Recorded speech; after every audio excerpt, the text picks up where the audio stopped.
This episode is made possible by New Masters Academy, the world's #1 online art school. Click the link down below for a free 7-day trial. Thank you, New Masters Academy.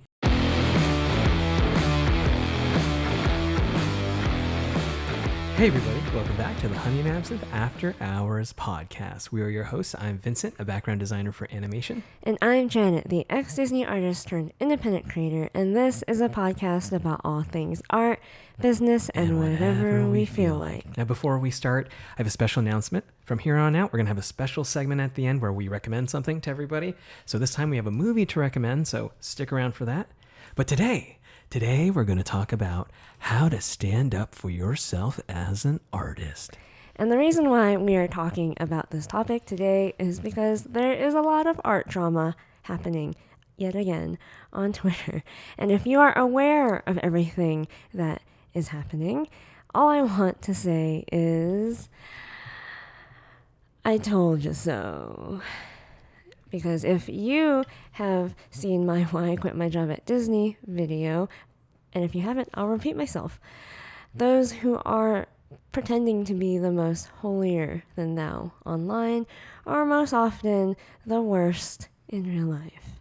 But before we get started, make sure to like. Over there. Smash the like button.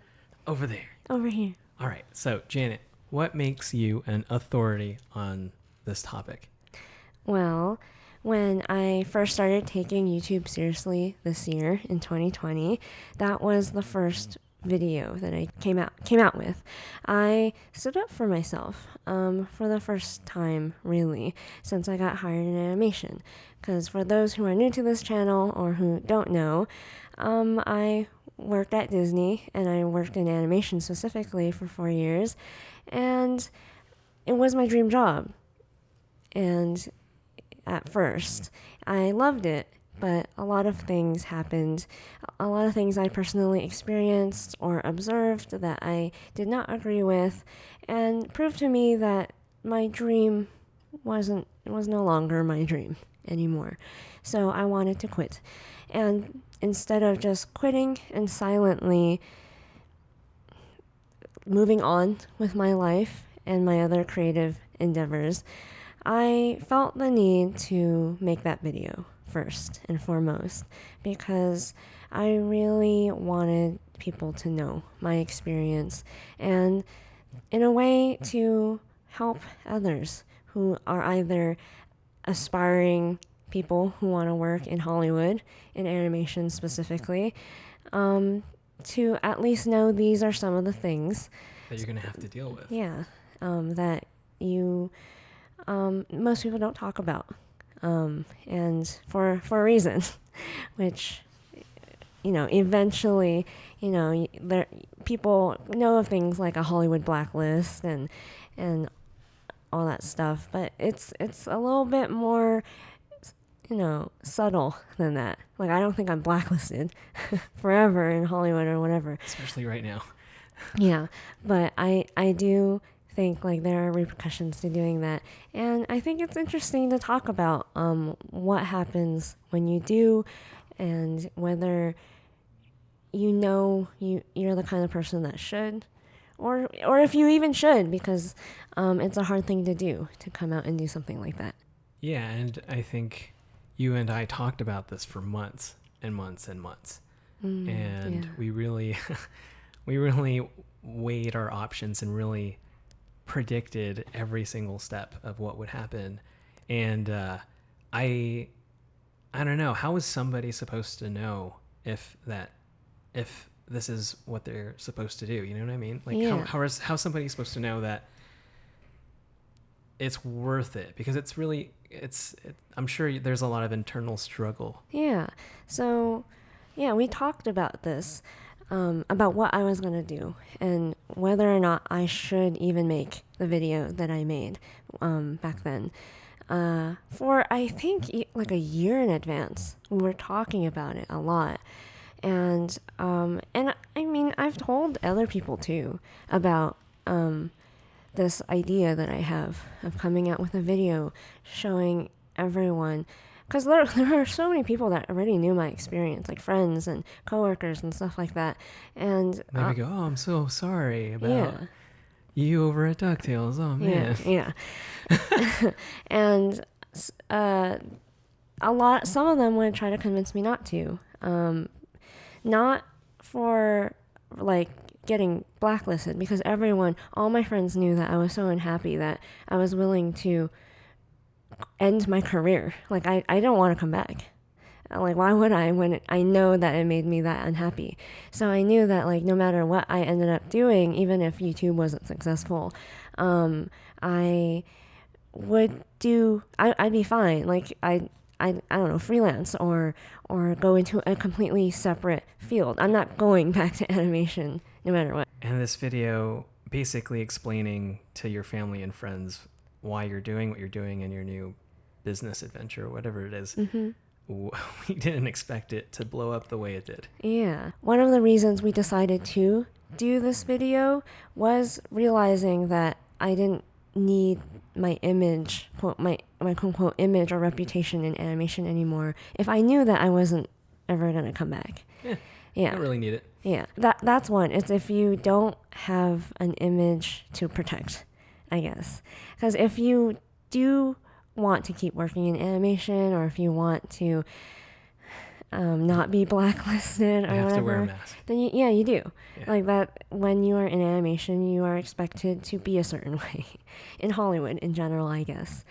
And then second, I always talk about this, is I understood that I am one of the first people to want to do this. And You felt like your time was running out, right? yeah, in a way, but I also felt like my youth, there's an advantage to my youth, because I'm not dependent on the money that these studios are giving me, whereas other people have families. Right, I see. So for me, I knew that, like, in a way it had to be me or someone at least like me who had nothing to lose. If they end, because we really considered the fact that, like, I'm most likely going to be blacklisted forever after this, if I decide to do this, and if we had kids, I mean, we probably wouldn't have done this, because there's too much to protect. So I knew that, like, someone like me has to be the one to, like, come out and talk about that kind of stuff. And finally, you kind of need a personality, the right personality, in order to deal with this. I don't have that personality.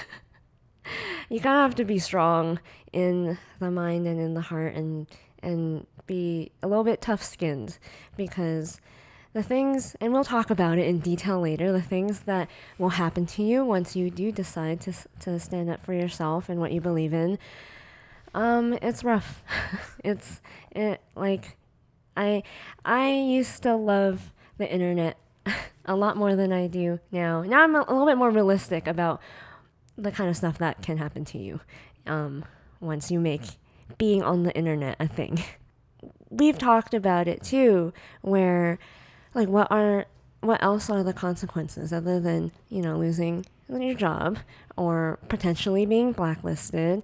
Therefore, your image will pretty much be useless, and then your money, you will have to make sure you are confident enough to find another job or to go somewhere else or do something else for money. To survive. Yeah. And we also knew too that, like, I am deciding to do this. I can't expect our friends to stand up with me or to support me or whatever. Yeah, that's something we knew a long time ago. Yeah. Just because that's how the industry works. Yeah. Simply, like, if you think people are willing to say and do certain things to get a job and to be accepted when you do have that job, so you don't lose your job, why should I expect them to support me, even if they silently do, even if they're really grateful for me coming out and saying all these things because they completely agree with everything that I'm saying. Even all of that like there's no reason, because they have their families. They didn't do all this consideration. They don't want to go down with the ship with me, even if that's such a strange fear, in my opinion. Like, you're not going to go down, like, I'm the one doing it, not you. People aren't going to like transfer blame onto you if you support me. But they could though. They could. It's definitely something that could happen. So I never expected them to, and I never asked for them to. But that's something we definitely predicted. 6 months in advance. Yeah. Something like that. So what do you mean when you say you need to have the right personality? I mean that if you want to stand up for yourself, as an artist, or for whatever it is that you feel like you need to tell the world about, you need to have the right motivations. And if you know my story, you know I've shared some really infuriating stories and sad stories and things that have happened to me, that really convinced me that that animation is not the right place for me. So obviously, when I was still in it, like last year, and still dealing with all the bullshit that would come at me day after day, and just trying to numb myself to it, it would be hard, because I'd come home to you, and we have this rule where we try not to talk about work when we're home. Like, when we're home, we're together, we need to relax. But sometimes it would be really hard. I would vent to you, and then, like, clearly there is resentment, there is bitterness, there is anger in me about all of that. But when we were talking about me potentially making this video, you, I think, would be angry for me. But then I knew that, like, considering should I do this, when I was really feeling the most anger, I really wanted to make a video like this. But once that anger subsided, I didn't really want to anymore. And it's sort of like what I said in the last episode, or 2 episodes, where, you know, it doesn't matter what social media, when you get really angry, you know, everyone gets angry. Yeah. And then you're about to type something really inflammatory, and then you look at what you've written, mm-hmm. and you really think about it, and you go, it's not worth it. Yeah. And so, like, there was a period of time, and I'm glad I waited so long, right, to really think, do I want to do this? How long did you wait for? Like, I think like a year. Like, I really sat on this, and like I had a tug of war back and forth of, should I make a video like this, and why am I doing it? And like when the anger would subside, I realized that, like, oh, if I'm doing this out of anger, or out of some sense of like wanting vengeance for whoever slighted me, or whatever, that's not the motivations of what I wanted to do. Because when it subsided, I realized, like, I don't care about exacting vengeance or whatever. Like, I just want to move on with my life. But what really kept me from moving on with this video idea was, how do I explain this? That if you didn't do it, somebody else just like you or similar to you would be struggling in the same exact way. Yeah, I definitely felt that if I don't share my story, all of this will be swept under the rug, so that other people just like me, who are in school right now or trying to get work or whatever, will never know until they experience it for themselves. And I kept thinking, like, I wish I knew this, I wish I knew that. And if I had known all these things, my life, I would have chosen different things in my life. And, like, again, that was partly the anger too, of like, how dare they, like, manipulate me and my emotions and all these things in order for in to use be me, obedient. as a art to get talent and all that stuff. Where I felt like I really did feel like if I gave, at least just shared my experiences, not to convince anyone of anything, because I don't care. I don't care if you want to still work in animation. It's your life. Animation might be perfect for you. It's perfect for me. But like, these are things that people never talk about. And if I had known, if someone with my personality had known, I probably would have chosen a different career path, for sure. I might have done YouTube earlier, or I might have focused solely on freelance, or whatever it was. So that was my motivation. And there's one thing I want to say too about how people tend to think people who come out with videos like that are like out for attention or whatever, or if you're just standing up for yourself for anything, people will say that you are out for attention. And in general, now that I'm a content creator, and we're aware when people do it. It's not like we don't know James Charles. It's not like we don't know these. It's not like we weren't there for the whole Jake Paul, excuse me. Almost Freudian slip over there. Jake Paul drama. We were there for all of that. Yeah. And we would have discussions of like, was that real or was that exaggerated, or was that completely fake? Yeah. And now that I'm on the other side of things, in general, I believe that people don't do those kind of videos for attention, or like a why I quit, or whatever you're standing up for. Because if you have never had the experience of making a YouTube video before, you just don't understand, because it takes it takes a lot of work.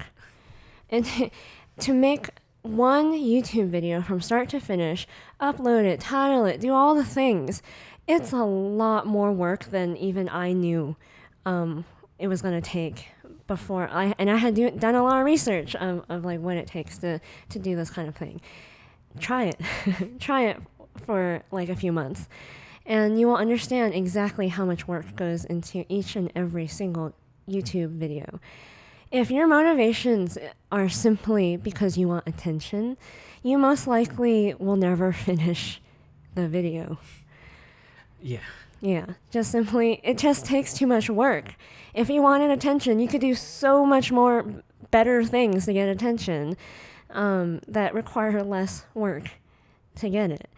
So that's why in general, I see that a lot. Criticisms of people who in my opinion are standing up for themselves, saying that it's a marketing ploy or it's for attention. Just, you most likely have never created anything that takes a lot of work in your life. Which is why I honestly believe, at least in my situation, like I said, my motivations were to help others. And I think if your motivation is to share your experience so that you can help others, I think then you should stand up for yourself. I think maybe really consider doing that. Because if you have nothing to lose, or less to lose than other people, I think you're doing a good thing. And I also think, in a way, it's inevitable that we'll get to, that I think everyone will eventually have to say something or comply. So if you're thinking about doing this and you're really considering it, then what? If you've come to the conclusion that, there's probably a lot of people who are like, oh, I'm just doing that because I'm angry, or I'm just doing this for that. Mm-hmm. But when it's something a little bit bigger than you, like, I need to do something about this, or else somebody else is going to have to deal with this bullshit. Yeah. Then, okay, you made that decision. Then what? Well, the act of standing up for yourself is self-explanatory, but I think it's important for people to understand what to expect, because we predicted a lot. Yeah. And a lot happened exactly how we predicted. But there are some things that I think if it were spelled out to me, I would know what to expect a little bit better from other people of how they would treat me once you stand up for yourself. So I will walk you step by step what happens to you every single time to every person. Like every person I've seen, it goes through in this order. In YouTube, in the news, celebrities. Yeah, politics. This is what happens to you. It's the same exact order. Yeah. Whether you stand up for yourself or you're just a person who says things that are controversial or whatever it is. It's like this. When you're just a person who wants to speak their mind. Your mind, yeah. First, it comes the judgment and the disbelief. And what I mean by judgment is, yes, they're going to judge you, but they're also going to make random assumptions about you. They're going to judge you, your character, your person, not what you're saying, which is what you want them to judge. You want them to try to figure out what you're saying. And also disbelief, because when they're judging you and they're judging how you look and how you come across and your motivations, again, people think this is all sorts of things of why you're doing what you're doing instead of what you are saying. They will also not believe a word you're saying because it's too hard for them to grasp the concepts, or it goes completely against their beliefs. Define cognitive dissonance, Janet. It basically means you just can't comprehend the opposite of what you believe. And it's like the state of pure confusion. Yeah. You know? Confusion and disbelief. Just like, no, that can't possibly be. Right. You're lying or whatever. So after that initial phase of judgment and disbelief, shock, I guess, from other people, then comes the smearing and the lies. And for whatever reason, for whatever motivation, people will try to smear you and lie about you and make up the strangest, most false stories about you. Well, as if they know you. Yeah, as if they know me, anything about me or you or whatever. And the motivations are across the board strange. Some might be to protect their own skin. Some might be because they are little agents of chaos and they want to watch someone burn. They don't care about either side. They don't care about what you're saying. They just want to cause chaos and destruction, and they just want to lie about someone and watch them burn. And some people just don't like you and they want you to fail. The funniest like criticisms and smears, in my opinion, are when someone is very angry towards you and they're trying to come up with an argument against you, but at the end, in order to seem like a good person, they add like, but I wish you the best. But Your art's great though. Yeah. Or just, okay. If you want to be a bad person, just be a bad person. Like Commit. Yeah. Commit. Don't go halfway. Come on. And part of the smearing and the lies come, a segment of that are the clout chasers and the opportunists, where you're genuinely trying to stand up for yourself, speak out about something. And that, like, okay, let me give you a quick lesson of how YouTube works.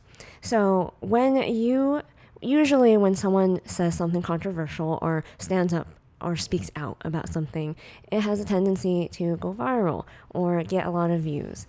And if that does end up happening, a lot of people will try to ride the coattails of your successful video, because what the algorithm will like, they will understand that, oh, these keywords, how you titled the video, anything with these keywords, then people want to watch. All of a sudden it became popular. Yeah, it became a popular keyword. You just Like, started a trend, basically. Why I quit Disney. Yeah.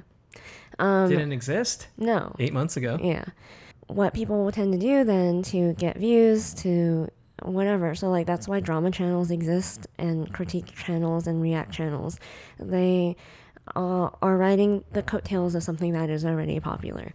So when, regardless of the intentions of someone who is reacting to the initial video, I actually think everyone's giving so much judgment about the motivations of the initial video.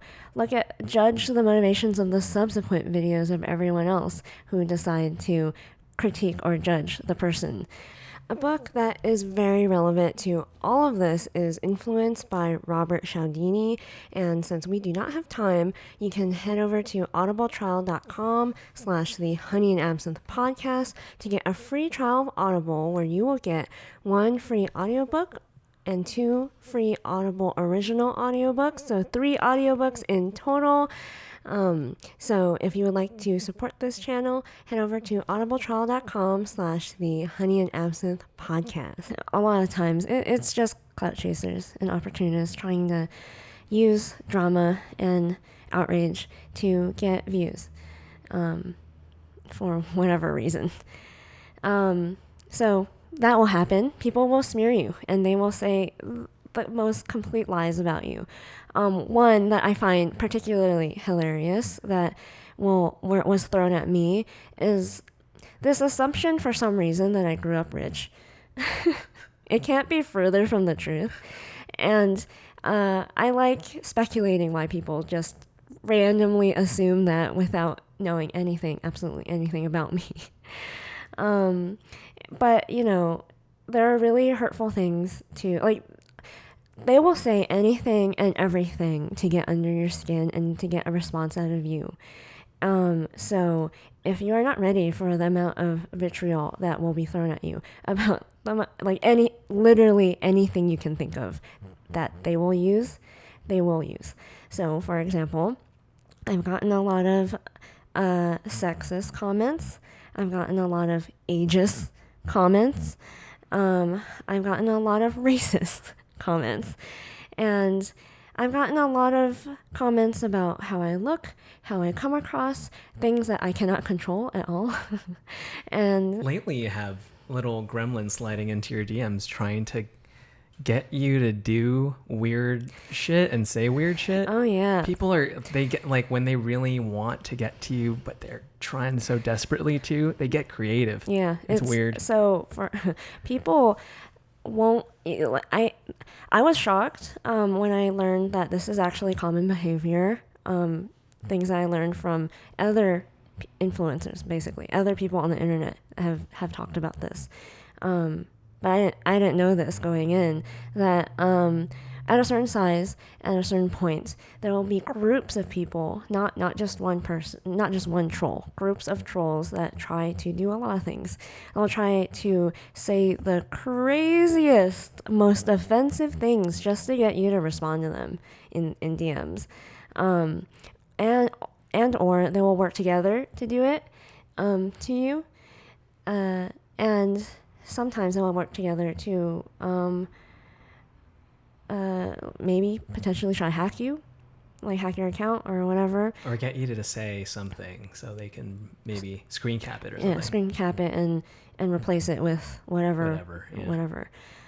So for the most part, just if that happens to you, just don't reply, don't respond, because they're intentionally trying to get you to say things. So I've seen so many things, people trying to get me to respond to them by saying the most racist things to me, and or trying to take advantage of my pride and how hard I work, or just anything. They'll say oh, you're gonna just let your man take care of you now, huh? And as if I care about people's perceptions of that. And also, if you know anything about us and how our relationship is and how we I'm young, for example, I'm younger than you and I graduated after you, but I was hired before you. What do you I was the one taking care of you for a while. So if you are also, we're a team. Why does it matter who's taking care of who? I don't even think about it in that way. Yeah, I just think no. I'm just trying to survive and not get on hiatus or not get fucking like canceled, like our show getting canceled, or I hope we get another season. I'm not even concerned about like who's taking care of who. I'm just like, one of us needs to make money because we're artists, and I don't want to fulfill the stereotype. That we're going to be bums in the street. And that was exactly how I felt back when I was working and I was helping you get hired. It felt like survival. It really felt like... It's just like one of us at all times needs to be working. I did it at one point. You did it at one point. We did it together. We did it together. Like, it's... I don't know. Like, that's the thing. Like, people will say anything. My favorite one was when this person DM'd you, and I think they were like... I hope to surpass you one day. Oh, yeah. I hope to and then I was like, dude, this is playing out to be just like an anime. And then he was like, I hope to surpass you someday. And then what did you say? And like, this was back when I used to respond to crazy DMs. Right. And I was like, okay, I hope you do. And then he responded, will you mentor me? Will you teach me your ways? And I was like, I just didn't respond at that point. I was like, oh my God. What a joke. But yeah, I've gotten so many things. I've gotten people to threaten to end my new budding business, do everything they can to like destroy me. I've been called the worst names, like words I cannot use here on YouTube, like the worst words imaginable I've been called. And like, you know, some people will know exactly the things to say to get under your skin. And some people will just, they think being racist or being awful will get under my skin, and I'm just like, I can see how hard you're trying. Yeah. And, you know, you have to be ready for all of it. You have to know that that's what's going to happen. And it's sad. It's kind of sad when people make up a narrative about you that is completely false, but because of how the internet is, there's a lot of good reasons why people will groups of people, like the mob, will run with it. They'll be like, did you hear so-and-so did this and whatever, which is completely wrong or false or whatever. But then the other person will just be like, oh, really? Okay, I believe 100% of what you said because you told me. And repeat it to someone else, and the next person will be like, oh, thank you for telling me. I didn't know that, without doing any research or fact-checking on their own. Just taking one person's word for it. Yeah. And you know, for me, that's hard, because that's kind of like, it reminded me of high school a lot, of like, getting rumors spread about you, and just like, for me at least, I expected more out of people. I expected like you would actually go and watch my video and not quit like 3 minutes in. I expected you would give me the benefit of the doubt. You'd be open-minded. You won't be this, you won't be that. But you know, I have much less faith in the kindness and the fairness of people online these days. And I think people are probably thinking, oh, I wonder what Vincent thinks about, like, you know, his partner getting trashed all the time. I don't know. I don't think really much about it, because I feel like we knew that this was going to happen from the beginning. Yeah. And like, there was a period of like kind of getting used to it. Mm-hmm. But then you really, I don't know, you really learn how to deal with it, especially these days. Yeah. I mean, I think you would get angry early on for me. And I think that's why you actually have a harder time reading comments than I do. Because it makes you, I mean, if you love someone and people are saying the most vile shit about them on the internet, just like completely does not realize that I'm a human being. And you love that person, you don't want to, like, for example, I get mad if someone said bad things about you more than I get mad if someone said bad things about myself. You know what I mean? Like, if you get more mad for other people than you would, I think, for yourself. Yeah, that makes sense. So, do you think me being kind of immune to mean comments and lies and assumptions about me made it easier for you to deal with it? Yeah, I think so. And like, just seeing it play out and dealing with it. And I don't know, at a certain point, it's like I have the things that I'm doing that I'm really excited to do. And I can't sit there and reflect and sit and tweet and look at comments and all these things that all the other animation people are doing. I just want to, especially these days, enjoy life. Yeah. You know, I don't know when it's all going to come crashing down. So I'm really pleased with just living. And finally, what they will do after they've smeared you as much as they could, discredited you, made up complete lies about you, and then spread it all over the internet as if it were true, then they will ignore you. They will pretend like you don't exist. Yeah. Like they never interacted with you. They went into your house, took a big fat shit, and then didn't wipe their ass and then left. Yeah. Partly because I guess to protect their own egos Careers. and minds and careers, that like they don't want to acknowledge the fact that you exist because it proves them wrong. So they will ignore you, and no matter what you do, how loud you shout. Yeah, it'll seem like no one cares, I guess, or no one. The people who used to care because they were really mad don't care anymore, and they'll just try to completely ignore you. And in a way, I kind of like this phase, because for one, it allows you to move on, and which again I talked about, like once you've figured out that like you're doing this for a good purpose because you want your what happened to you to be known, you have to then have a way to move on, because you can't like sit in it forever. It's why you're telling people about it. So it allows you to move on, but also it allows you're free now. It kind of means that you're free. You can say and do anything and they'll just ignore you. Would you say you're the freest artist on YouTube? Oh yeah. I think so. I mean, I think there are still things obviously that I cannot say because YouTube won't allow it. Yeah, like the head honcho becomes YouTube this time. Yeah. But to step that far, we're not that type of channel. No, yeah. So we're not worried about that. Yeah. But for the most part, I can say a lot of things you can't say. Yeah. And I know that really, really pisses you off. I can say a lot of things everyone working in animation cannot say. Yeah. I can't, if you haven't noticed, there's a lot of times where I'm just silent. Yeah. I feel the most free.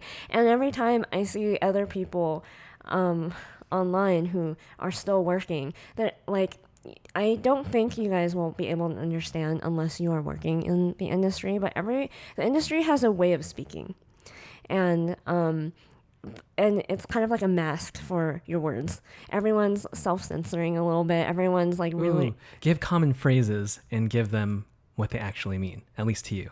Everyone wants to signal to another person that like, I'm a good person. I'm a hardworking person, and I believe everything you believe. So many hours a day. Yeah.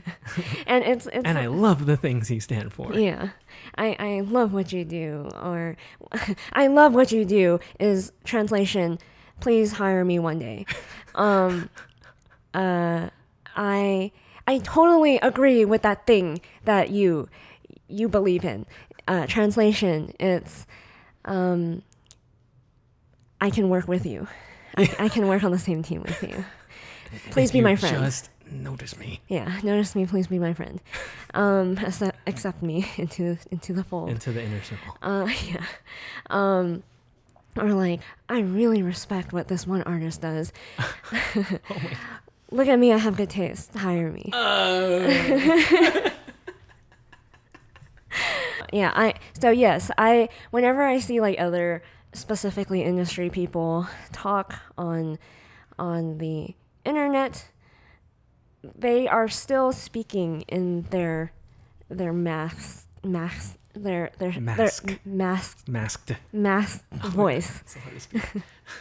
still speaking in their masked voice.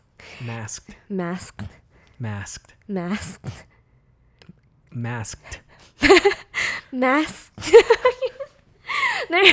they're still speaking in the way they speak at work.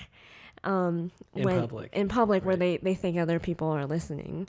So there's always like a reading between the lines that you're doing to when you're in the industry to really know what people are actually saying, and they're still speaking that way. But me, I'm genuinely like, I am on the internet, warts and all. I'm sure our like avid listeners know that I do not care what you think about me, clearly, because I say whatever I want and take it or leave it. Like, I don't care if you disagree with me. You can disagree with me, whatever. We're not trying. Yeah. We're not trying to help, like, have you like us. Yeah. Or like overtly trying to say things so that Yeah. you can like us. We're truly saying what we really think. Believe, and think. In this podcast. And because I'm doing that, I know how to do the other one. I look at that and I go like, wow. Wow. Wow. One more time. Wait. Okay. Hold on. You ready? Mm-hmm. Say it. Wow. Because I go, wow, you're not free. You're still, even though you're doing this on your own time and this is like a hobby for you or something. The side hustle? Yeah, like other people on the internet who say things, who are in the industry. Oh, I see. To be an internet personality? Yeah. Oh, I see. Yeah. Continue, sorry. They're not free. They're not saying completely what they think or believe. think or mean or whatever. There's still a job to protect. There's still money they risk losing. Mouths to feed. Yeah. So I definitely feel like the freest, which is why I in a way, I really enjoy being ignored because I can just say whatever. And I don't really get into all that much trouble. At least we think. Yeah, I don't know. I don't actually know. I don't actually know either. I know, I think other people in the industry talk about me. And like, so this is also an interesting thing. Oh, right. Yeah. So when I want to talk about the consequences of this for the person, for you personally, emotionally, when we talked about how like we never expected any of our friends, any of the people that we know openly complain about it, like to us at work, that they agree or whatever, to speak up for us or to support us at the very least, to stand with us. We understood that. Doesn't mean that we were happy or accepted that. At least for me, I didn't accept it. I just knew it was a reality. But I was like, in my heart, I hoped that there would be people that are my friends who stand up for me, who are publicly willing to do that and not let me burn, I guess, not hanging me out to dry. But when you do experience it for yourself, it's really, really lonely. It's lonely to know that all your so-called friends are not your friends. Again, like just because I say like, oh, these people who you think are friends online, who work in the industry and all this stuff, you think they're friends, but they're not. That applies to me as well. And like, it's sad. It's sad that like all the years of going to school with these people and all the favors that we've done each other and all the friendships, genuine friendships that we've had, lunches, dinners that we've had together, to know that amounted to nothing when I finally decided this is an important thing that I wanted to do and I wanted to say, that I know you agree with me, because we've talked about it. We see it in the guild forums. Yeah, like these complaints that I have are open secrets, I guess, in the industry where everyone just complains about the same thing but never does anything about it. And that's the guild for you. Yeah, exactly. It's lonely and it's sad. It's sad to know that all your friends are not your friends, that they didn't have the guts to be courageous with you. And it's like, I think when I talk to like my close friends about this kind of thing, I have a tendency, well, like whenever I'm a little bit like stoic, Oh, really? where I don't talk about my feelings and how dealing with making hard decisions actually affects me. So I just go like, yeah, that happened, and people assume that I am stronger than I actually am.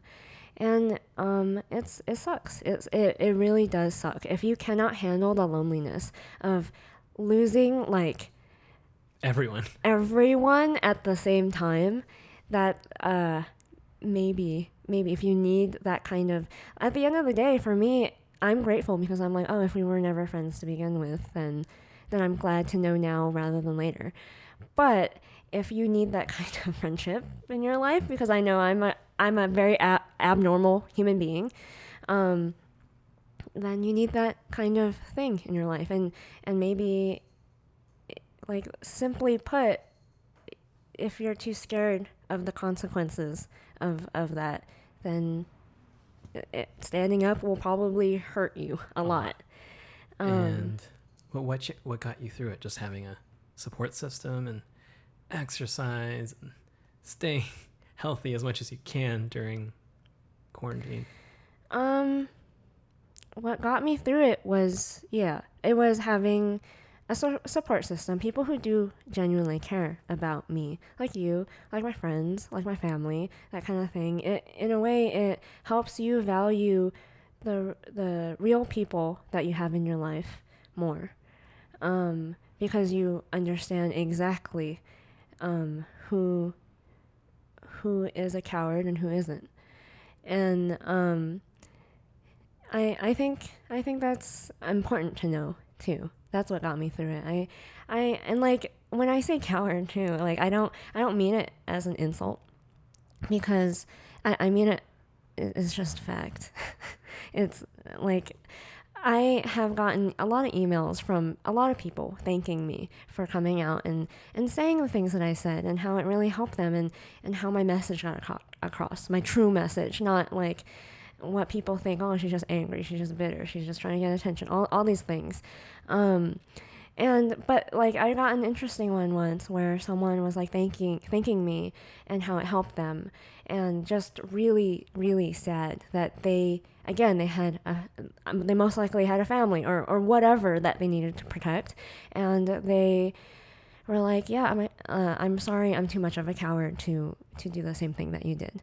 And like, either you admit that that's what you are, or you think that like, oh, I can't, you make excuses for yourself, like I can't do what Janet did because I have a family, because of whatever. It's like, it's fine to be a coward, it's fine, I understand, like I wasn't going to come out and do it either, but like I think it takes a lot to understand, like, I'm willing to die on this hill.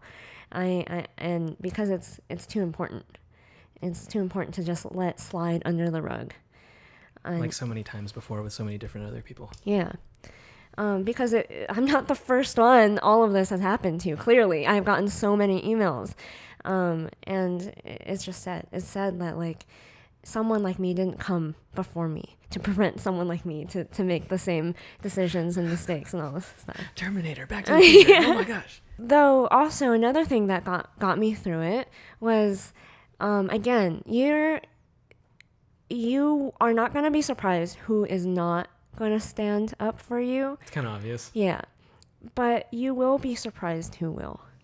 And that's the nice thing too, where maybe some people might surprise you that they will come out in support of you publicly.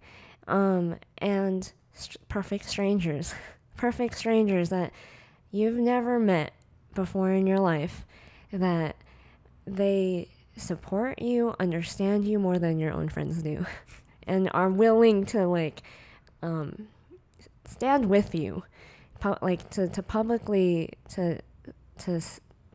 support someone who might be like sharing something that is unpopular or whatever. It's important.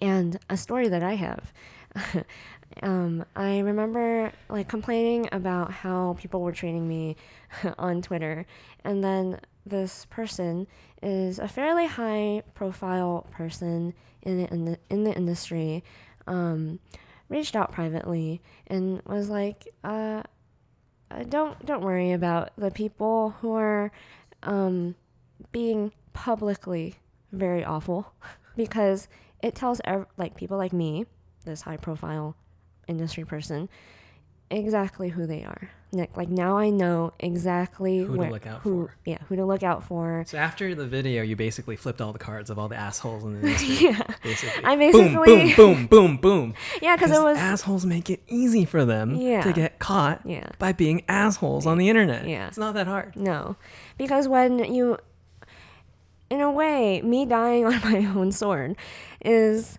interesting because it became not popular, just okay to openly shit on me and say awful, awful, awful things. So these people who normally wouldn't, because they have their mask on, and for some reason think that the whole world's not gonna see. Yeah. They will openly shit on you. And what you don't realize... Continue. Oh. Just looking at him. What these people don't realize, and what you personally don't realize either, because why would you? There are a really big number of people watching all of this who are not participating, and they're just observing. And I remember it's interesting to be able to be the person to kind of unmask everyone in one fell swoop in one video, and everyone shows their cards, and it shows for a split second exactly who they are underneath all for all you students, hopefully, to see. Weren't you ever concerned about your reputation, or your reputation? I feel like a lot of people in the industry are hyper concerned about their reputation. Yeah. Whatever that means. Yes and no. Mostly no. So what I mean by that is again, I never had any interest in coming back to animation. And you know how people always say, like, always have plan B, always leave the door open. I didn't want to leave the door open. Partly because I don't want to have a plan B, because if you have a plan B, you work less hard for what you want. You don't have skin in the game. Yeah. And in a way, that's what the mentality you need to have in order to get hired in animation to begin with. Really, so, it is. Yeah. So you have to feel like there's nothing else. Yeah, you have to. So in order for you to survive as an independent artist, you have to feel that way too. Yeah. But also, again, I knew I had no intention of going back, and people then will ask, well, then what are you going to do? And again, I go, oh, you know nothing about me, do you? I've done a lot of other things outside of animation with my creative talents, like motion design, and like I can do storyboarding for a lot of other things. I don't need to be in animation. You can paint. I can paint. Yeah, I can do a lot. You can do a little bit of graphic design. You work for a graphic design firm. So I can publish books. I don't know. I don't know, but I know. But you wouldn't think that that's hard. Yeah. You would go, oh, I can pursue a different career. Right. That's what I wanted, to pursue a different career. I'm not going to go back to the career I hated. How is that not obvious? Like, it's so, when people say like, oh, I left, I don't know, computer science to pursue animation. You don't question, are you going to go back to computer science? Like, yeah. I'm leaving an animation to do something else. What? I don't know. Maybe YouTube is going to work. I don't know. But for those who are concerned with their reputation, the reason why I did think about it a little bit was I asked myself, since I'm not coming back, it doesn't matter all that much to me, but like, they're gonna say awful things about me. Will I care? And I realized that, like, I know myself. I'm not a bad person. I don't say or believe things that are truly horrendous. You know what I mean? So no matter what I do or say, there's only so much ruining of my reputation that you can do. Like, I don't know. Like, I don't want to talk. So I don't do horrendous things. Why should I be scared of my reputation? And when I talk about self-censorship. You don't fuck up, you mean? Yes. Basically. Yes. But also, like, I'm not a racist. Like, I'm not like, awful human being things. So, like, there's nothing wrong with me as a, like, upstanding human being, like, citizen. Like, You're just trying to be a citizen. Yeah, I'm just trying to be. Yeah. So I realized when people are overly concerned with their reputation, especially in animation, we self-censor a lot because we're worried about our reputation. And that, I think, is a problem. Because most of the time, I believe most of us are good people. If we just said what we believed all the time, maybe we might get into arguments with other people, but there's nothing, like, cancelable, truly, about people, because most people haven't done anything that awful. And yet people have self-censored to the point where, like, you get really scared over saying the most benign things. So, like, I've never said anything. Like, point to one instance that I said anything truly controversial, something that people outside of the art community will cancel me for. I've only said things that are quote-unquote controversial to other artists. Like, I say these things to a normal human being, and they'll be like, okay, like, you're a boring human being. And, like, that's what I mean. So, like, I wish people would care a little less about their reputation, where basically you're just, what most people mean by that is you're gonna say and do whatever is most popular because you are too scared of I'm self-conscious to look like, to be yourself, to be different from the crowd. Yeah. Then what's the hardest part about standing up for yourself?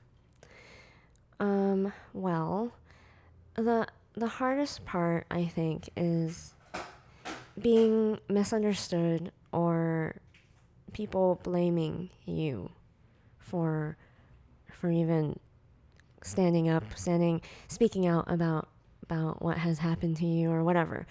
For example, when I was leaving DreamWorks to go to Disney, this was about 2 years into working, I think 2.5 years or something like that. And I was a revisionist there, and I saw, like, my friends and coworkers either getting promoted or not promoted for various different reasons. And I also knew that, like, the best way to get a raise is not to get promoted inside your own company. The best way to get a raise is to leave and go to another company once you've gained enough experience at that one company. And why is that? It's because the company that you're working at, they have no reason to give you a huge raise. And it'll be really, really hard for you to prove to them you deserve a really big raise. Whereas when you're going to another company, they need you. They are looking for you, and you set the baseline a little bit higher. So instead of thinking you're worth a certain amount that you started way back when you were inexperienced, you set the expectation a little bit higher. So they'll be like, oh yeah, sure, I'll totally pay you that. Why not? Whereas your company, it's similar to how they don't value what they have when you have it until you decide to leave. And at that point, you can, like, leverage both to get a higher wage. But yeah, so I saw some people getting passed up, and also I knew that I had to go to another company in order to get a raise. And in general, I felt like my growth was stagnant. What needs to happen in order for you to get promoted is if the person above you leaves. It's not usually the person above you gets promoted, therefore you get promoted, and then they hire someone else. They would rather you stay in the position that you are in. The person who left, and they'll grab someone who's about to leave because their show is finishing up and plugging them in so that they keep them hired. That way, everyone gets the same exact wage. The same exact wage? Usually. So like if you are let's say you're a revisionist, instead of giving you a raise because they just promoted you to be a board artist, they just lost a board artist, they would rather take an existing board artist who's about to leave and be like, no, don't go. I'll just put you in this position. That way, that board artist gets the same pay and you get the same pay. I see. Yeah, and they'll just kind of reshuffle talent like that rather than give you a raise. Or if they do give you a promotion, they know too that you're used to like this rate because you're in this lower position. Once you get promoted, they know that you're used to that. So they bump it by a little bit. Yeah, they're not gonna like bump it by a lot, but not especially compared to if you left and went somewhere else. Yeah, if you left. So what was your like pay difference between DreamWorks and Disney? $200 a week. And that's a lot. So I knew that seeing that would happen a lot. So a board artist will either get promoted or leave, and instead of promoting and nurturing their talent and promoting them and hiring like new talent or whatever, they would just kind of reshuffle people so that people would keep the same wage that they normally have. And I wanted to know too at that point. I was kind of already not that enthused about animation. I was already feeling like this might not be something I want, but I was a little bit in denial, and I was like, no, I worked so hard for this. This is my dream. Yeah, you went to art school for 4 years. Yeah. And now you're trying to make it worth the money and all that time and effort. I was still in denial, and I was still like, no, this is totally my dream. I totally love this, even though I really didn't. I kind of wanted to know maybe if I changed my situation, maybe if I went to a different company, I'd be happier, a more prestigious company, whatever. So I ended up getting my job at Disney. And so I put in my 2 weeks at DreamWorks, and when you are leaving a studio, you have an exit interview. And I think an exit interview is there to make sure like you're not gonna say bad things about the studio or whatever. Fail. Yeah. Fail. To leave on good terms. And so I had my exit interview with one of the HR people at DreamWorks. And it was very standard, and they asked, so the first question they asked me was, why are you leaving? And I said, well, I'm going to Disney, and they're paying me more. And then their immediate next question, this time a lot more hostile, was like, why? Like, are you not happy here? And I was like, oh, I felt like I would have more opportunity there for like promotions and stuff. And then she was like, oh, well, did you ask for a promotion while you were here? Basically insinuating that like it's my fault that like this, in this environment where I observed constantly people being passed up over and over and over again. And just like this atmosphere of like people were afraid to ask. For any kind of promotion? Yeah. Because of the environment? No, because they knew that it feels like you're like the people who are doing the hiring are the people doing the hiring. Who am I to tell them like they thought like they already had someone in mind. They always have someone in mind when like they're trying to rehire for a position. So like I noticed a lot of people were like scared to be like, hey, you know that position that you've been interviewing like 10 other people for? I kind of want a promotion. Like I saw that there was a lot of difficulty in people doing that, and so that there was this atmosphere of like, until it's offered to you, you don't really ask for it. And so she was like, well, did you ask for a promotion? And then I was like, no. And then she's like, well, like you should have. Was her sentiment. It was like, well, It's your fault. It's your fault that you're unhappy here, is what she was saying. And I was like, you're the one who, in my head, I was like, you're the one who asked me these questions. I was perfectly happy just bouncing, leaving and being like, going on my merry way, trying to figure out my life. But she was very much like, oh, you're accusing us of not promoting you. It's your fault. It's your fault. You never asked for it. How are we supposed to know? I was like, I never said I want a promotion. I'm just trying to tell you the reasons why I'm leaving. Can I leave, please? Yeah. Can I not get scolded? Yeah. For doing what I want to do with my life? Yeah. God damn. That experience taught me that, like, it was, in a way, one of my first experiences with speaking up about how I felt. And I knew that I barely spoke up about how I felt in that exit interview. And it was like, I was made to be the person at fault. And I knew that's just what happens when, like, that's why I knew that even if I spoke up while I was at Disney about the things that were happening, or how, at the very least, how unhappy I was, no one is gonna do a goddamn thing about it. So there's a lot of talk about, like, oh, why don't you just handle these matters privately? Because they'll just get swept under the rug. And if you think it's about, like, people like me want justice or want some kind of, like, vengeance, some, like, eye for an eye thing, it's not really about that when you decide to go public about something. It's about, you want other people to not be taken advantage of. I guarantee you that's what it is. It's like, I didn't want other people to go into animation just as naive as me. I didn't want other people to feel stuck in a job that they hated, thinking they had no way out. And I didn't want other people to feel like they're going crazy, like, to feel these things. Because it's okay to feel these things. Yeah, like, people, like, all the time.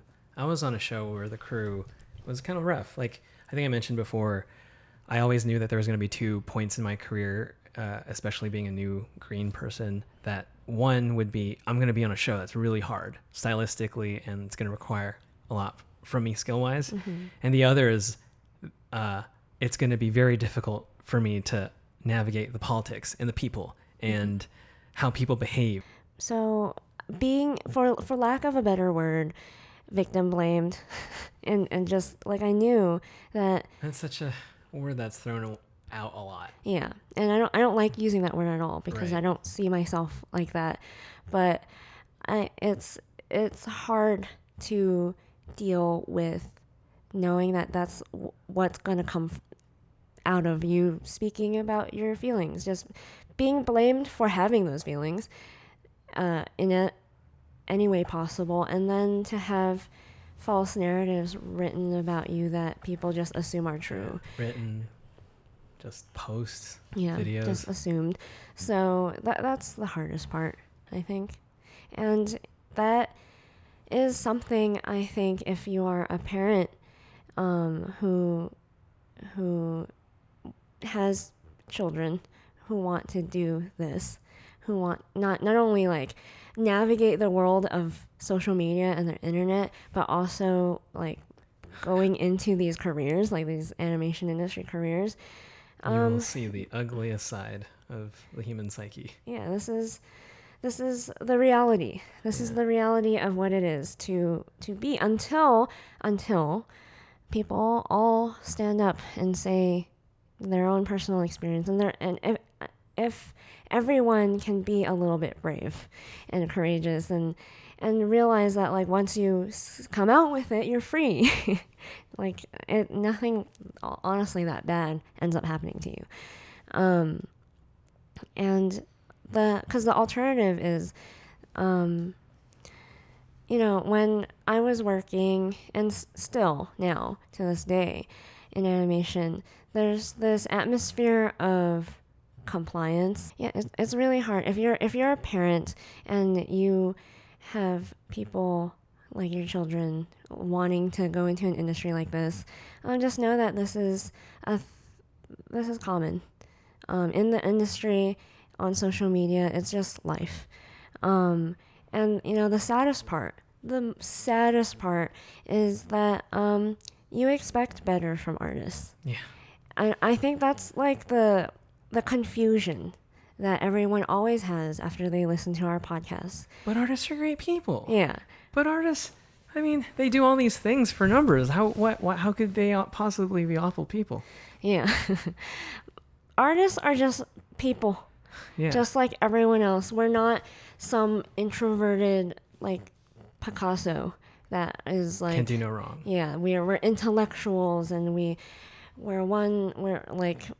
good people. I don't know. There's a lot of weird assumptions about like artists tend to be this, and it comes across like people won't actually say it, but it comes across by their shock every single time something on art Twitter happens, and everyone is so shocked an artist would do something like this. Like Shocked someone would want to leave Disney or something like that. Here's an example. When I came out with my video, right. I was sent a lot of interesting articles and people's discussions about me. Yeah, Cartoon Brew wrote, like, man, they really dialed it to 11. Oh, yeah. With like artists disgusted Yeah. with the industry. Which honestly, that article was pretty fair. They didn't make any strange assumptions about me. Well, that's good. But in the comments, I think on like someone posted the article on Facebook, and it was in a group of like older animation people, so not like us millennials.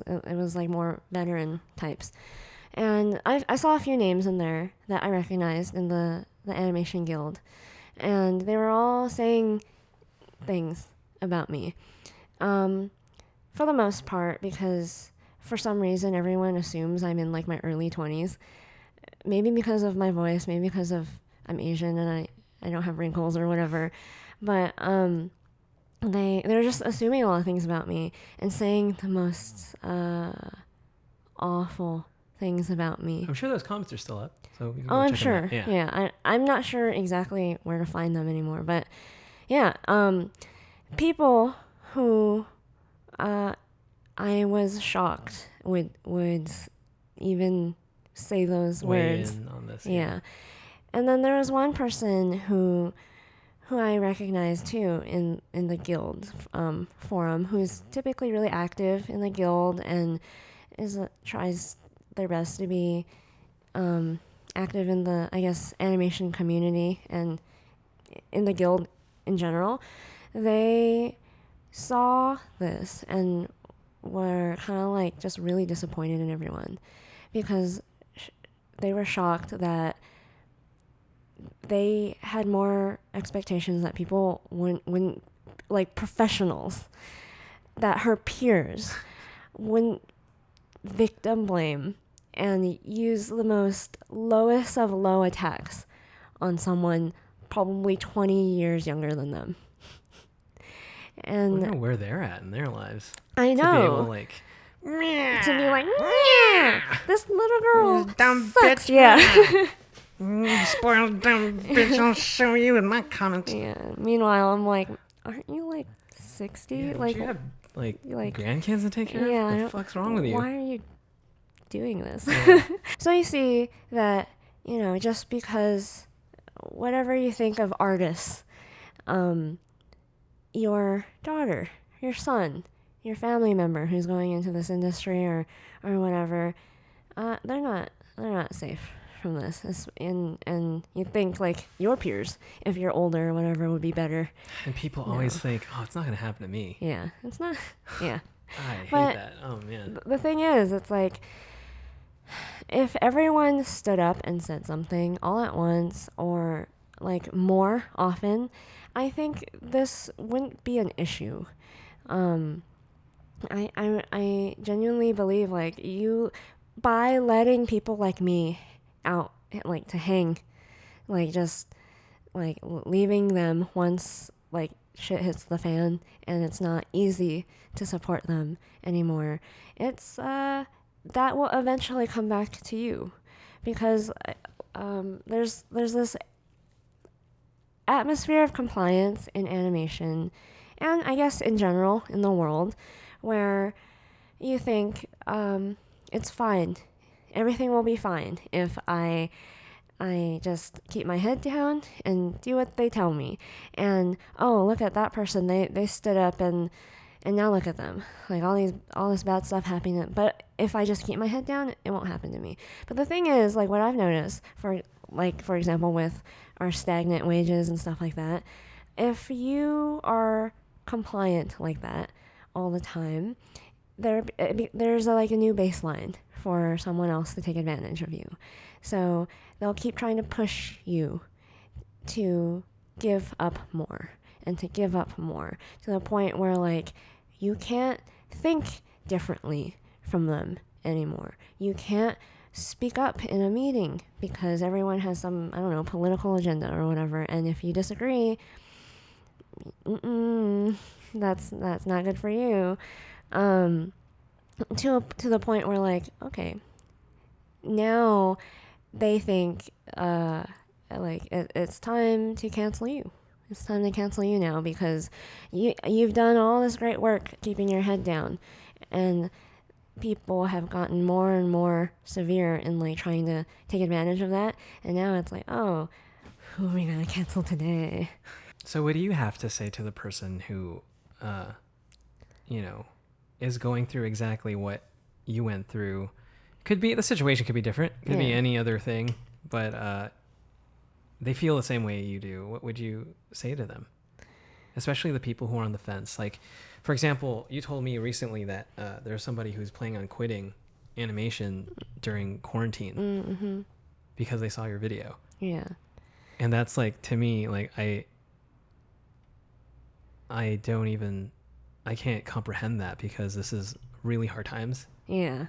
Yeah. It must take a lot for a person, and that person must have went through a lot in order for them to say, in this time of civil unrest and pandemic and just confusion, like worldwide confusion, I'm just going to step out into the unknown because this isn't worth, like, dealing with this isn't worth it because this is my life. Yeah. I would say, I mean, if you're thinking about speaking out about something, again, you make sure it's not out of some form of anger and vengeance and being slighted, and it needs to be something that is bigger than yourself, and you're trying to do good. Like, I wouldn't say to speak out and in order to, I don't know, exact some sort of agenda or something. Yeah, or like revenge. Right. On like then it would feel weird because you're trying to, like, because, like, what you were worried about was the next person. Yeah.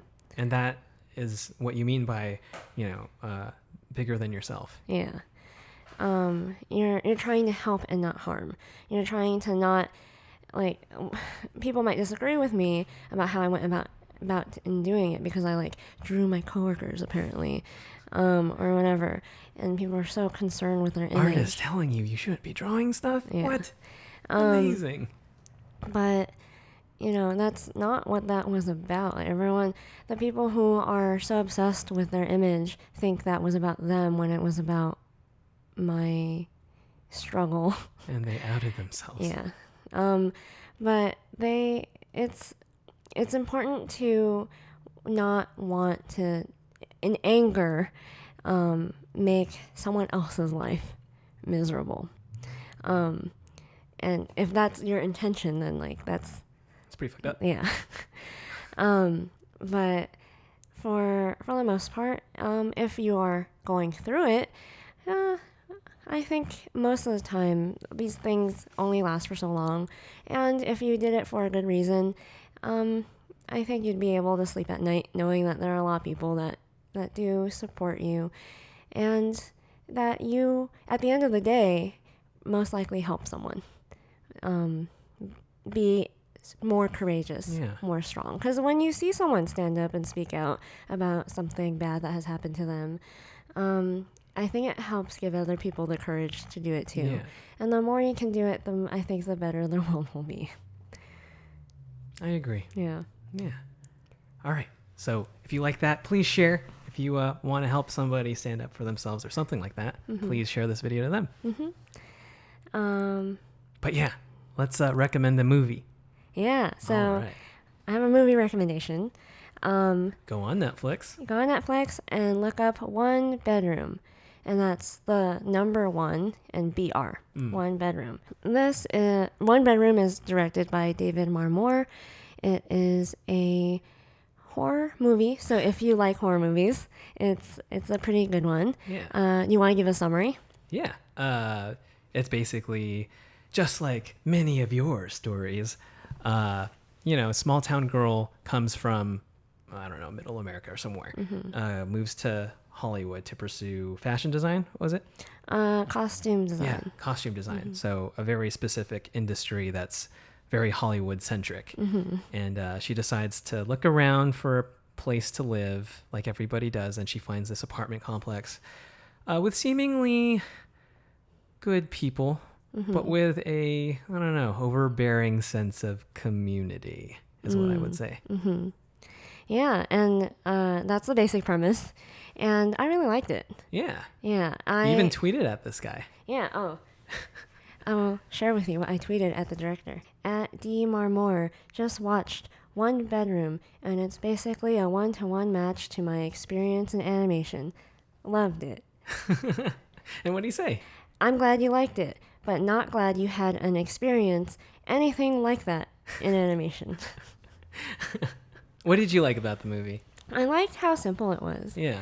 It was a huge inspiration to see a movie that is shot so simply. It looks like you could just get any old, DSLR. Yeah. This dude used like, I don't know, really simple equipment. And you shoot it in like your apartment complex. Yeah. And it seems like it didn't take that much money to make, and it seemed very easy to picture yourself. Any aspiring filmmakers out there, to picture yourself being able to make a movie just like this. Yeah. It was really inspirational. Yeah. It's proof. It's proof that like if you wanted to make a movie right now with what you have, go make it. And it's a fantastic movie with a very simple story. And it's a story that I think if you're familiar with horror movies, it's been there, done that before, but it's just told so beautifully, shot so beautifully. And again, it's a great exercise in realizing exactly what you can accomplish with so little. Yeah, it's always nice to watch a big spectacle movie. Everyone is really into that. I love that. But like, I get really impressed when low budget movies accomplish a riveting experience and a really good story with so little. Oh yeah. So in this movie, the setting is mostly an apartment complex, almost identical to any apartment complex you see here in LA. Yeah, and like all the actors look like they're just local actors. Yeah, local actors, Oh man. And it's so fascinating to me how much story matters, and honestly, at least having some skill in directing. But we do this thing. We don't watch movies too much all the time these days because we like having our hobbies, like guitar. Yeah. But a lot, and the reason is like it's hard to like sit down and go through like even the first 10 minutes of a bad movie sometimes, and we've done things like sit here and like watch Birds of Prey. Oh yeah. Oh God. And you're just the first 10 minutes and you just can't get through it. Yeah. I quit. Yeah, and then you do that like 5 more times, and then you're just like, I give up. Yeah, and then you wasted a whole hour. Yeah, watching snippets of movies that are bad. Just you're just gonna waste more time if you finish it. Yeah, and it was one of those times that was happening, and then it was one of those times where very rarely this happens, and I know Netflix always tries to do this. Yeah. It's when you like go through the thing and then it starts playing the movie. So I was just going through like, oh, what's new on here? And then I find it, and then I'm reading the description, and I'm riveted by the description, and the movie starts to play, and then it really sets up the mood of what's about to happen, and I'm like, oh, okay. And then, like, you know, we try to give these things 10 minutes, you know, just because we really want to have a good time watching something awesome. You know, 10 minutes go by, and we're like, we're still watching. I'm into it. Yeah. I'm into it. And then 20 minutes and 30 minutes, by the 30-minute mark, we were like, whoa. Yeah. Nothing's worse than, like, you pick a movie, 10 minutes in, you're thinking about something else, and you're, like, not paying attention to the movie. We didn't even say yes to watching. Yeah, we did it. It just started playing. So we were like, okay. And then 10 minutes in, we, like, lost track of time. We were like, oh, we're in it. We are in it. So then we watched it, and it was great. But yeah. So now, spoiler alert. Oh, spoiler. We're going to go into a little bit more of what specifically we liked about the movie. So go watch it, or you could keep listening if you want to be intrigued by the parts that we like. But go watch it. But right now, what's happening? Spoiler alert. This thing's awesome. All right. So what part of the movie did you like the most? I like the plot. I like the whole thing about the dude with the eye patch. Yeah. Because I saw a lot of myself in him. Because like I kept it. It was really difficult for us to like watch this movie and not compare it to work. Yeah. To everything in Hollywood. Yeah. So when I was watching the story and seeing how they set up the guy, and it was one of those things where like, oh, they're setting up to be a weirdo, but I'm sure he's going to be great. Yeah. And then it turns out that this guy, in this community of overbearing community people who want you to do and say and think the way they want them to, the main character has this forced marriage with this eye patch dude. And then, you think, because he sets it up in the entire movie that like he's going to be a creepy, scary dude. But then it turns out, he has a sewing machine for her because she's a fashion person, and he tells her, he had a struggle too where he was trying to leave the shitty community. Yeah. But this cult-like community. Yeah. And he was like, and then he got punished for it. So now that he is forced to marry the main character, he says something like, I'm gonna butcher it, but like something like, I know this is, shitty, this whole situation we're in, but this life, it could be a good life. Yeah. And I think that's the, that it could be a good life with the inflection and the question mark at the end, like could be a good life, is like the epitome of complacency. Yeah. It's the height of like, it's what I feel all the time. It's what I'm like, oh, I want to just go out there and quit and do this and do that. But my life is so good right now though. Yeah. And the TV show I'm on is like so fun to work on, and like this and like that, and it weighs on you, and you go like, I am mostly happy. Yeah. Yeah. I mean, I can just do the things I like to do on the side, and it's fine. Yeah. And that scene, it's supposed to be so like heart-wrenching because he was once like her, right? Desperate to leave and escape, and then he got mutilated for it as punishment when he got caught, and he is now resigned to going like this life. It pathetically, just so pathetically, like it can be good. We can make like, it's possible to make like the person before you was good to me, and she made life worth living, and it could be a good life. It could be worth living here. Yeah. And I saw that. That's one of my favorite scenes too. Yeah. I was like, you feel so much for this guy. And it sets up the situation that everyone feels. I mean, like, of course you feel for the guy, but you know someone like this, or you've been friends with, or you are this person. Yeah. And as the main character too, you feel for her because she's like, I want so desperately to leave, but he's right.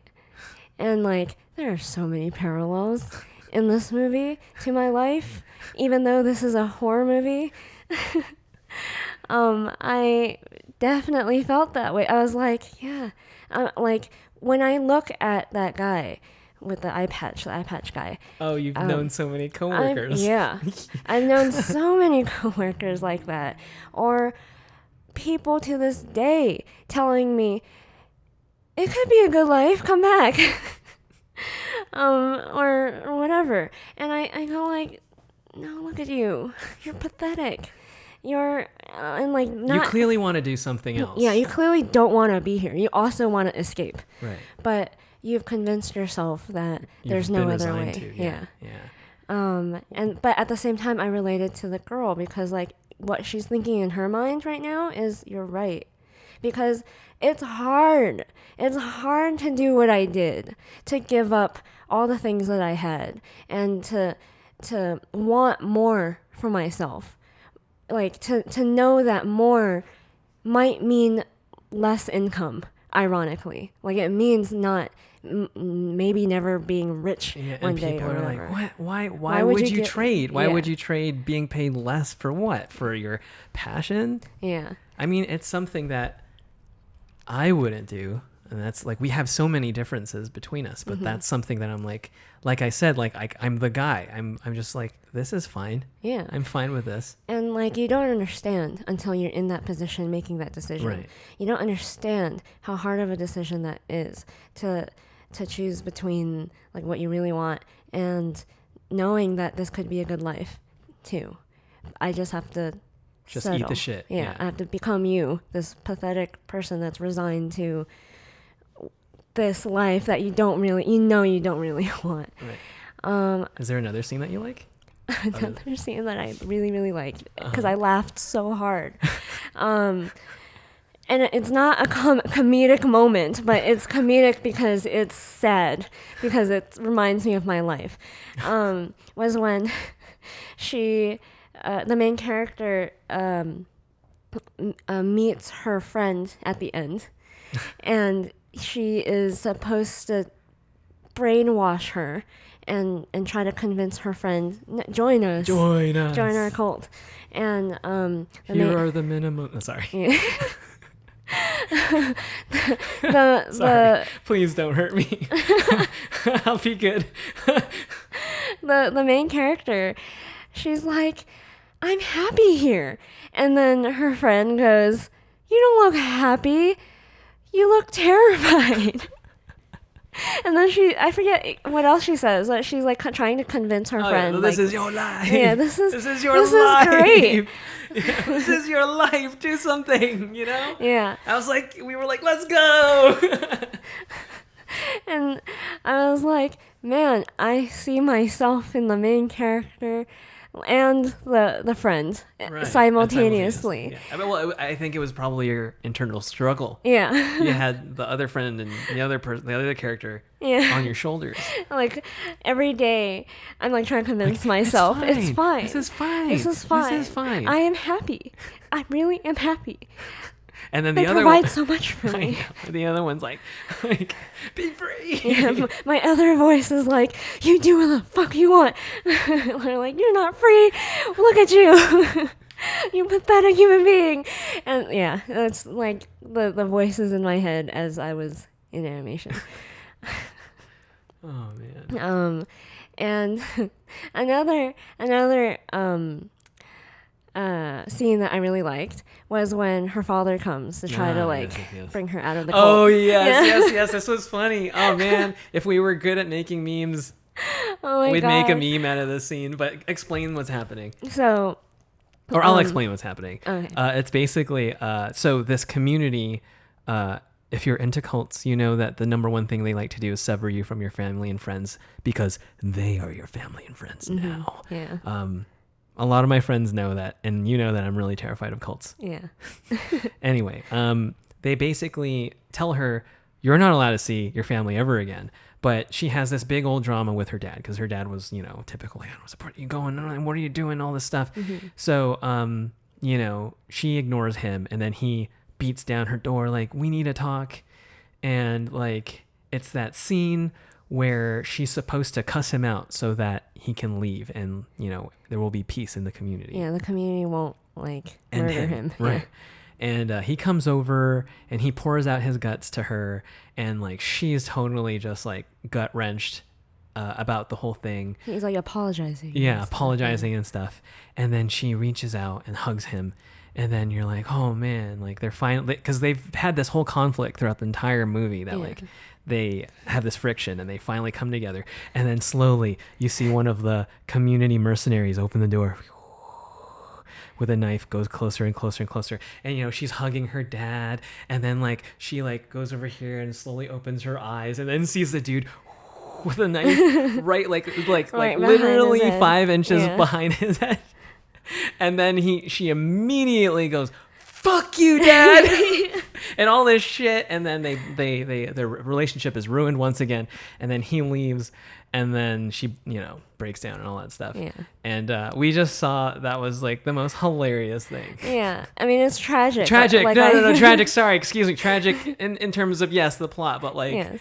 Funny in terms of like comparing it to what's happened to you. Yeah, where it was like I was the main character, and it was like my passion project. Honey and Absinthe. This whole project. Yeah, the opportunity to pursue this is slowly passing me by. Right. Like the opportunity to escape this cult is slowly passing her by. The opportunity to escape. That's basic. Honey and Absinthe is basically her dad. Yeah. Like the dad coming home and like you've neglected me because you've been with this fucking industry for so long. Yeah, and I'm like, I need to choose which one. I can only have one because at a certain point, my path as a board person ends up being a director or whatever. I'm just like, I know I have to choose one day. And then when you finally embrace your passion, you finally just like hold it and it's warm and your eyes, you're filled with so much like happiness and you're tearing up.